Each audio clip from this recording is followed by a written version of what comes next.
औज़ुबिल्लाहिमिनश्शैतानिर्रजीम बिस्मिल्लाहिर्रहमानिर्रहीम। Welcome back dear student, hope so आप लोग खैरियत से होंगे। बेटा आज हम स्टार्ट करने जा रहे हैं चैप्टर 12 के न्यूमेरिकल क्लास 10th फिज़िक्स के।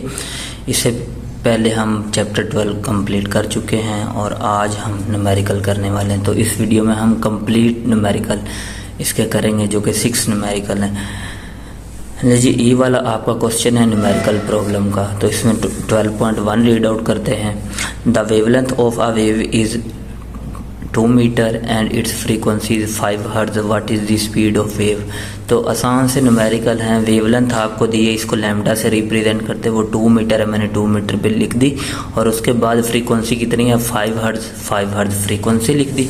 आपने वेव की स्पीड कैलकुलेट करनी है, तो हमने स्पीड का सिंबल होता है v और आगे क्वेश्चन मार्क लगा दिया और इसके ऊपर लिख दिया 2 फाइंड। फिर हम सोल्यूशन पे आए और फिर हमने लिखा एज वी नो दैट, हम जानते हैं v is equal to F lambda, इसे वेव इक्वेशन भी कहते हैं। तो यहाँ पर f की वैल्यू है हमारे पास 5 और जो वेवलेंथ की वैल्यू है वो 2, दोनों को मल्टीप्लाई किया, 5 2 10 और 10 मीटर पर सेकंड ये वेव की स्पीड आ गई। तो हमने फिर एंड पे रिजल्ट लिखना है, the speed of wave is 10 metre per second. तो यहाँ पे आपका एक न्यूमेरिकल कंप्लीट हो चुका। आगे सेकंड वाले पे आते हैं।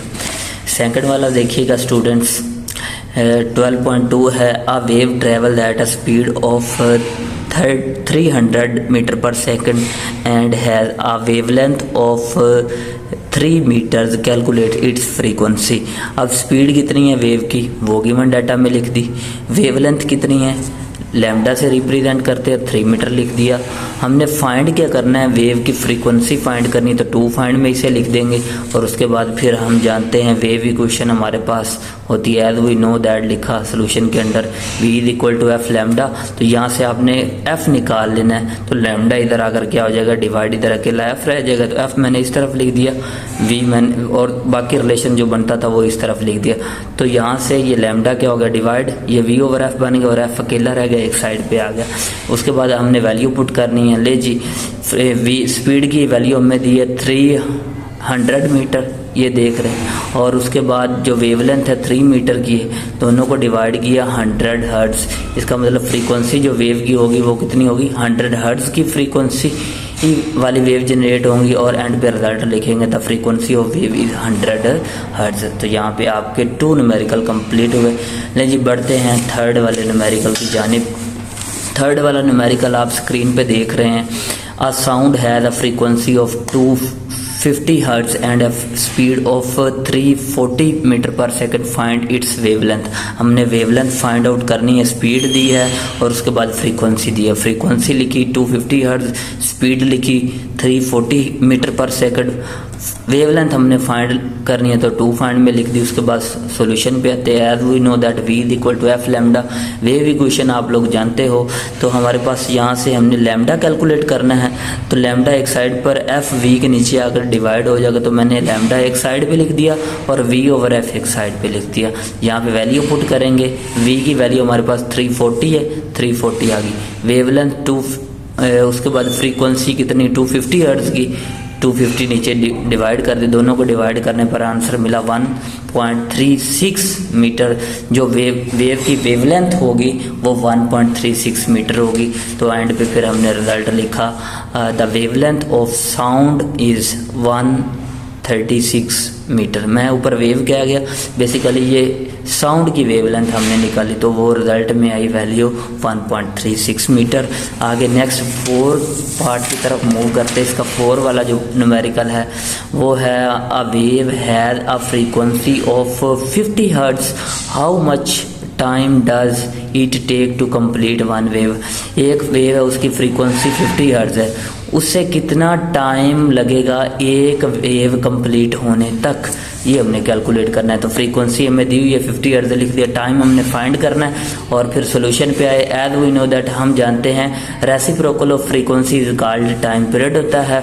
फिर इसमें वैल्यू पुट करेंगे, फ्रीक्वेंसी की वैल्यू है 50 हर्ट्ज, आप देख भी रहे, तो डिवाइड करने पर 0.02, जो एक वेव कंप्लीट होगी ना उसे जो टाइम लगेगा वो 0.02 सेकंड लगा, यही इस वेव का टाइम पीरियड होगा। तो रिजल्ट में लिखेंगे the time period taken to complete a wave is 0.02 second. Okay, ले जी नेक्स्ट बढ़ते हैं न्यूमेरिकल 12.5 की जानिब।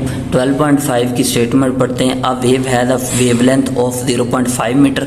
वेवलेंथ हमें वेव की दी हुई है 0.5 meter and frequency of 200 hertz, और फ्रीक्वेंसी दी है। Calculate the speed of wave, हमने वेव की स्पीड कैलकुलेट करनी है। तो गिवन डाटा में लिखेंगे क्या क्या दिया हुआ है। वेवलेंथ दी है, लैम्डा से रिप्रेजेंट करते हैं 0.5 आ गया, और उसके बाद फ्रीक्वेंसी है हमारे पास 2 हर्ट्ज, ये गिवन डाटा के अंडर आ गया। हमने कैलकुलेट क्या करना है, calculate the speed of wave. To find में हमने लिख दिया जो चीज़ हमने फाइंड करनी है, स्पीड हमने वेव की फाइंड करनी है, तो इसका सिंबल वी है, आगे क्वेश्चन मार्क लगा दिया।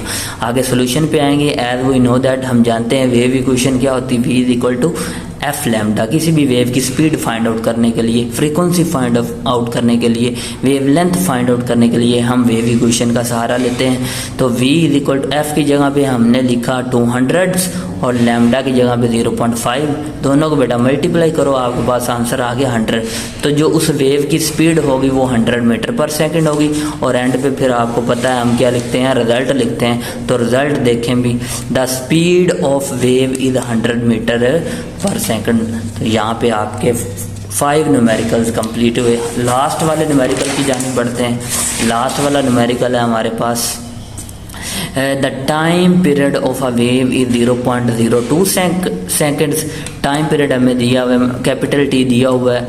Calculate the frequency of wave, हमने फ्रीक्वेंसी वेव की कैलकुलेट करनी है। तो नीचे गिवन डाटा में टाइम हमें दिया, टाइम हमने लिख दिया, उसके बाद हमने फाइंड करना है फ्रीक्वेंसी को, फ्रीक्वेंसी लिख दी, उसका सिंबल लिख दिया। सोल्यूशन पे आते हैं। एज वी नो दैट, हम पीछे फार्मूला पढ़ के हैं, T is equal to 1/f होता है। तो यहाँ से हम फार्मूला बना, जैसा कि आपको पता है ना, T is equal to 1/f होता है।